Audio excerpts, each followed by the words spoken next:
crianças, como é bom nós estamos aqui novamente aprendendo mais um pouquinho da Palavra de Deus. Como eu amo a Palavra de Deus. Vamos orar para que o Senhor fale no nosso coração? Vamos lá? Deus, nós te louvamos, é um grande privilégio, nós temos o Senhor como nosso Deus, Ele que cuida com carinho da nossa vida. Muito obrigado porque nós temos sentido esse amor do Senhor. Obrigado pelo privilégio que nós temos de te louvar. É tão bom porque um dia a palavra de Deus chegou até aqui e podemos, ó Deus, conhecer o Senhor Jesus. Muito obrigada. E fale conosco, Pai, neste momento. Nós oramos em nome do Senhor Jesus. Amém. Amém. Vamos louvar ao Senhor. E é lindo esse cântico que fala que eu sou feliz porque um dia eu ouvi a palavra do Senhor e eu raciocinei e através da minha razão eu disse, eu quero servir esse Deus tão grande de amor e me ama. Então vamos cantar. Sim, eu sou feliz, bem alegre, tá, pessoal? Beleza?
Como é bom que a gente conhece a Bíblia e lá só fala a verdade. A gente ouve tanta mentira por aí.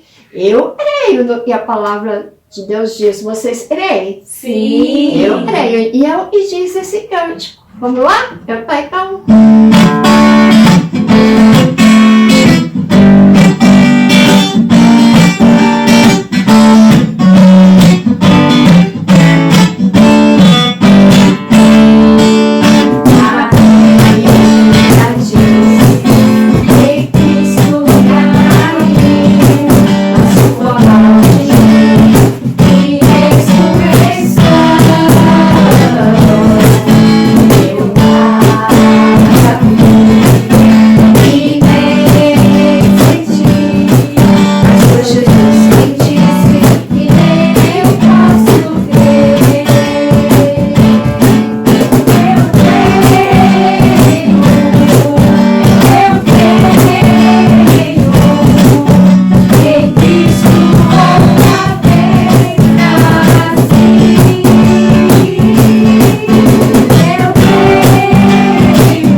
Olá, meus amigos!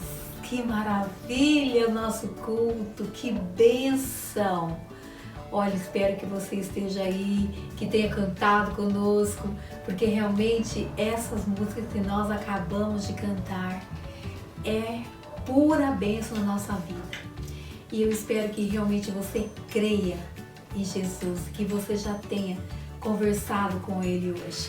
E agora, meus amigos, eu quero trazer para vocês a nossa palavra de hoje. E nós vamos falar, olha só, quanta coisa que eu tenho aqui, né? E eu quero que vocês primeiro observem essa igreja. Por que será que essa igreja está aqui? Porque hoje nós iremos falar da igreja. Nós iremos falar a respeito de uma reforma que aconteceu na igreja. Mas não é a reforma das paredes da igreja. Nós iremos falar sobre o dia da reforma e o que é e o que ela significa. Nós iremos falar da mudança que aconteceu na igreja. Algumas das crianças que assistiram o nosso culto, aquele estudo que nós falamos sobre o Halloween e as crianças cristãs, me pediram para que nós falássemos um pouco a respeito da reforma protestante que eu citei naquele estudo. Então, estamos aqui, pedido feito, pedido atendido. Durante os estudos nós estaremos falando então a respeito da reforma por 4 lições, hoje, o próximo sábado e mais 2 sábados. Hoje nós iremos falar sobre o que é a reforma. Na próxima semana você irá ouvir a palavra sobre a vida de Martinho Lutero e alguns reformadores. Depois nós iremos estudar por 2 estudos, nós iremos falar sobre o que Martinho Lutero aprendeu na palavra.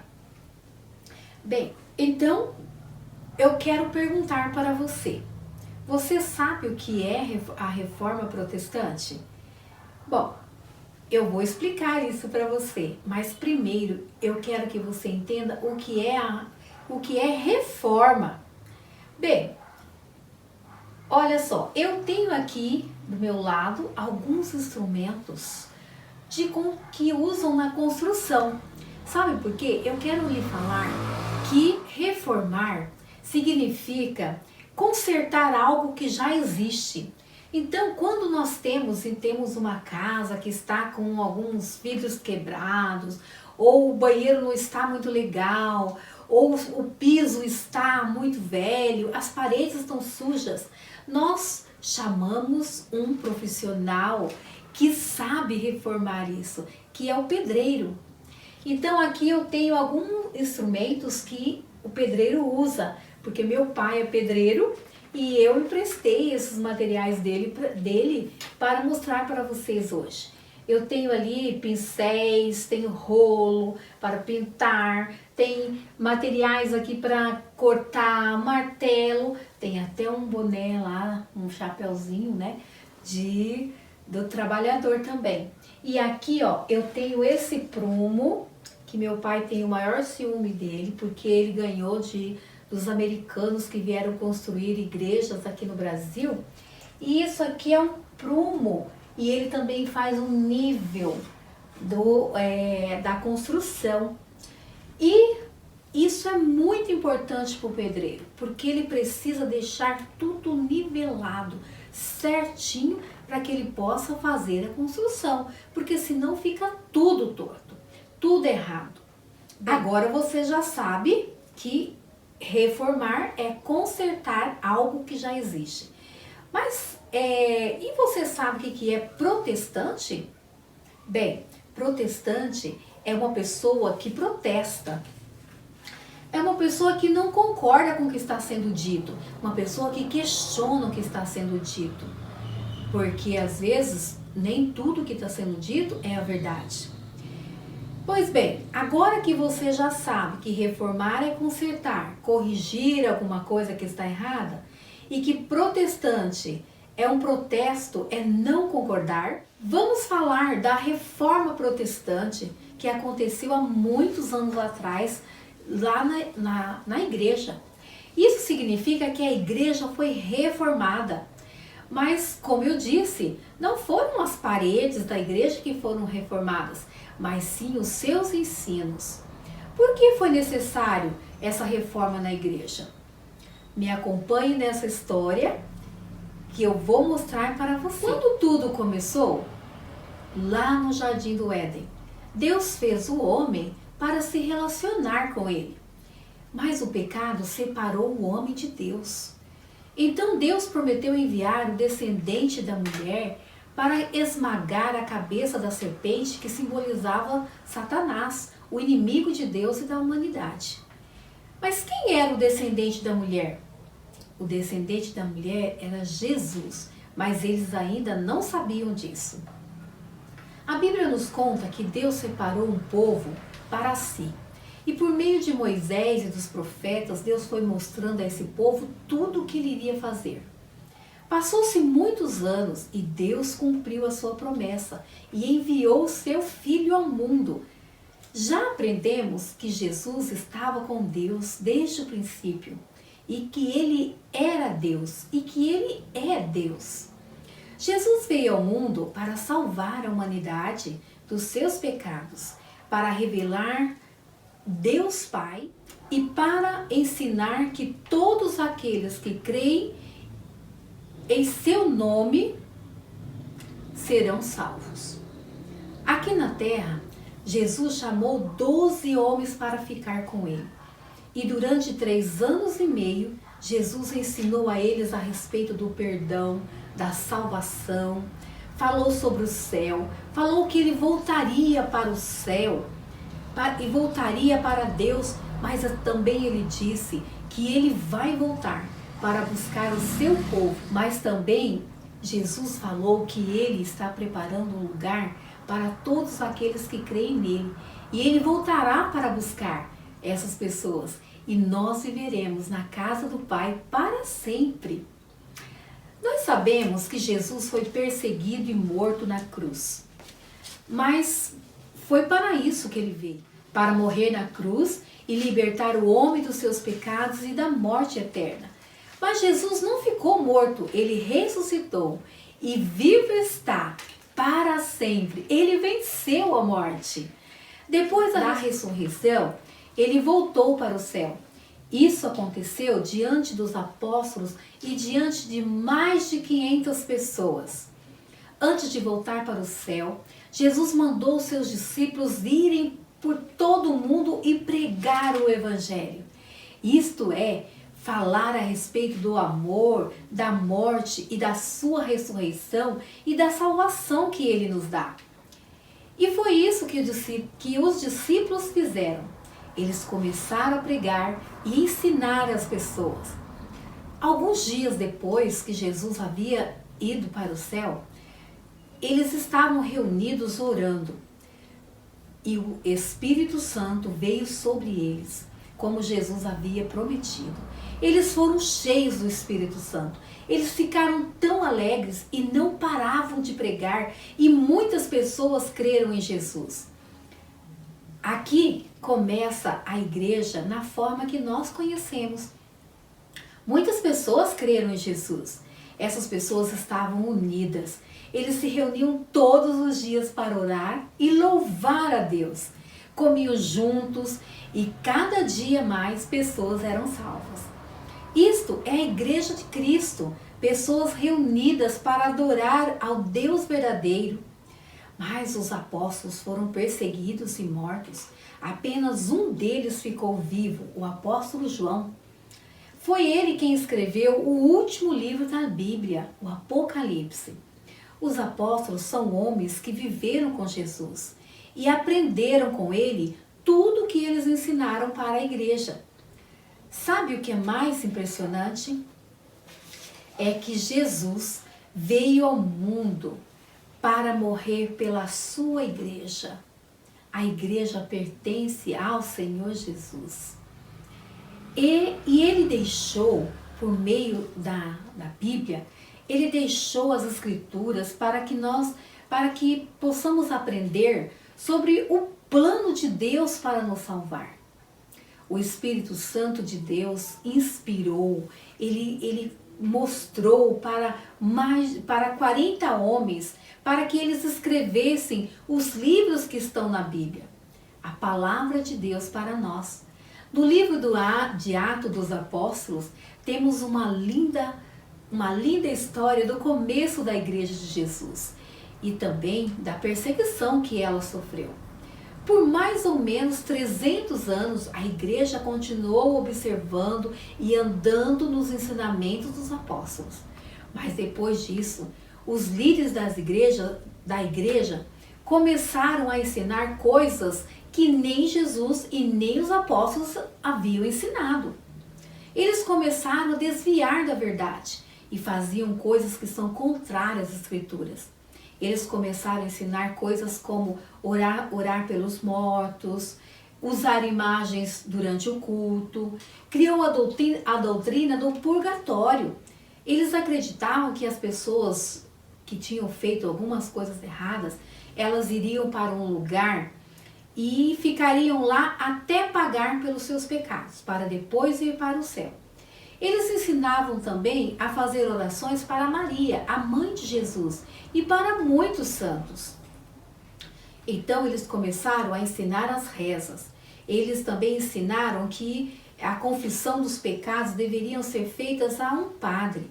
E o padre então dava uma penitência e a pessoa fazia aquilo que o padre tinha mandado e assim os seus pecados eram perdoados. Eles proibiram as pessoas de ler a Bíblia e ensinaram a oração da Ave Maria. Vejam quantas coisas que eles estavam ensinando, que a igreja estava ensinando, mas Jesus não ensinou essas coisas, nem os apóstolos. E a Bíblia não fala sobre isso. A Bíblia nos ensina como nós devemos cultuar a Deus, como nós devemos estar diante de Deus e as orações, como nós devemos fazer, mas isso não está escrito na Bíblia. Mas era o que a igreja estava fazendo. Essas foram algumas das mudanças que aconteceram na igreja durante um longo período. Muitos anos se passaram. E durante esse período que aconteceram essas mudanças, haviam cristãos verdadeiros que nunca abandonaram a palavra e o ensinamento dos discípulos e de Jesus. E eles não concordavam com isso.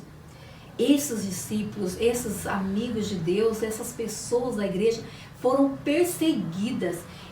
Muitos deles foram queimados vivos, outros foram afogados e muitas outras torturas eles sofreram. Mas nem assim eles deixaram de servir ao Deus verdadeiro. Eu acredito que Deus estava vendo essas coisas e tentava mostrar para as pessoas que essas práticas não agradavam a Ele. Mas eles não davam importância. Mas como Deus fazia isso? Ele inspirou pessoas que buscavam a Ele de verdade por meio do estudo da palavra e da oração. E essas pessoas falavam para eles o que era certo. E como eu falei para vocês, eles ainda eram perseguidos. Mas a igreja não dava ouvidos a eles. No ano de 1517, o Papa Leão X estava construindo uma igreja, a Basílica de São Pedro, uma enorme igreja que existe até hoje. Ele precisava de dinheiro, mas ele não tinha dinheiro para construir essa igreja. Então ele resolveu esse problema criando mais uma regra para a igreja, a indulgência papal. Isso era um documento assinado pelo Papa e era vendido. A igreja ensinava as pessoas que elas só poderiam ter os seus pecados perdoados e a salvação garantida se eles comprassem esse documento. Sim, com dinheiro. Se elas pagassem, elas teriam seus pecados perdoados e a salvação era garantida. Então as pessoas chegavam na igreja com o dinheiro para comprar a salvação. Foi nesse período que Deus começou a trabalhar no coração de um homem chamado Martinho Lutero. Eu tenho uma foto dele aqui para mostrar para vocês. Martinho Lutero, ele era um padre, ele era um monge. Essa é uma pintura de Martinho Lutero. Essa é a ideia que nós temos, como nós o conhecemos. Bom, Martinho Lutero, apesar de ser um padre e um monge, ele tinha muito medo de Deus.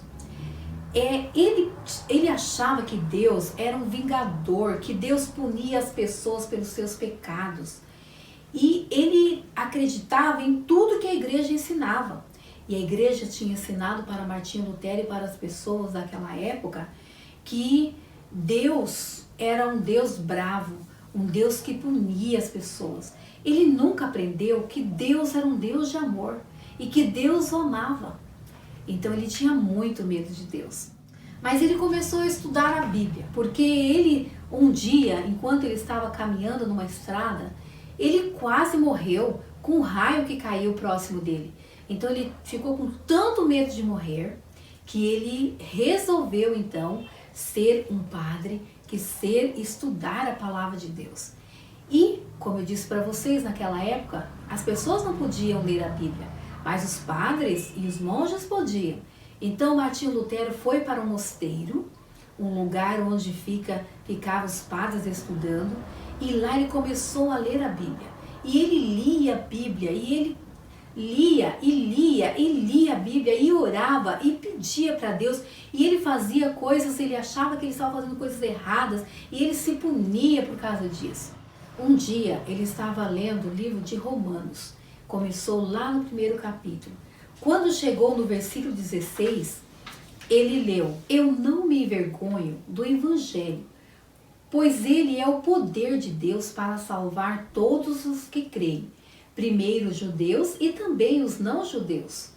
Pois o Evangelho mostra como é que Deus nos aceita, e é por meio da fé, do começo ao fim.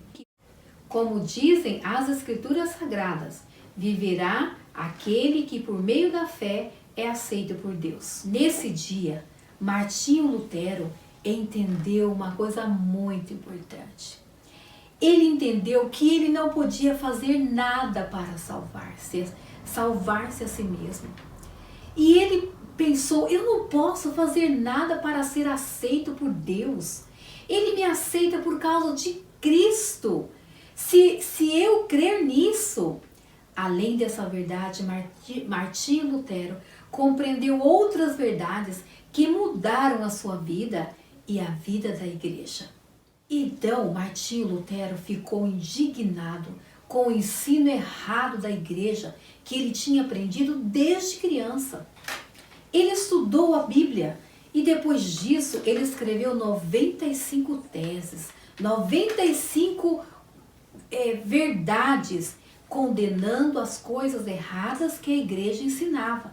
Ele não queria sair da igreja, ele queria consertar o que estava errado. Ele queria reformar os ensinamentos da igreja.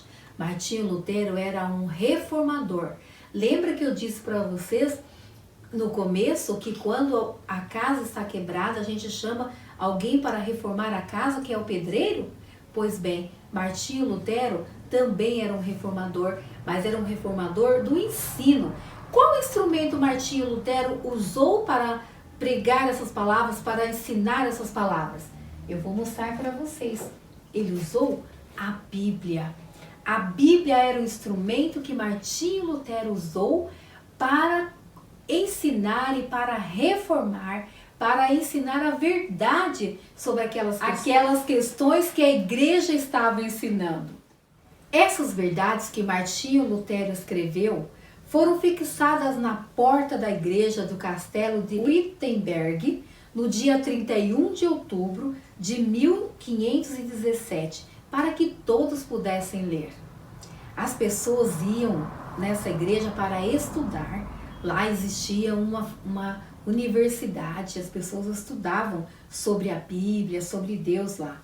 Por isso é que essa mensagem foi colocada lá, para que essas pessoas pudessem ler aquela mensagem e pudessem pesquisar e pudessem ouvir a verdade sobre aquilo que elas também estavam sendo enganadas. Bem, no nosso estudo de hoje, nós aprendemos que a Reforma Protestante é o protesto de Martinho Lutero contra as coisas erradas que a igreja ensinava. E no dia 31 de outubro de 1517, as teses escritas por ele foram colocadas na porta de uma igreja para que todos pudessem conhecê-las. Por isso, nós, os cristãos evangélicos, comemoramos o dia da Reforma no dia 31 de outubro. E você? Você já entendeu que é aceito por Deus mediante a sua fé em Jesus? Sim, você é salvo da morte. Você é salvo pela morte de Jesus na cruz. Somente o sacrifício dele pode salvar você. Ele é o caminho que nos leva para Deus. Não precisamos fazer nenhuma penitência, não precisamos também pagar nenhum dinheiro ou fazer qualquer coisa que pensamos, porque a salvação é nos dada por Jesus Cristo. Deus reformou a vida de Lutero por meio da Bíblia. Ele pode reformar a minha vida e a sua vida. Eu creio nisso. E você? Você crê nisso também? Vamos orar?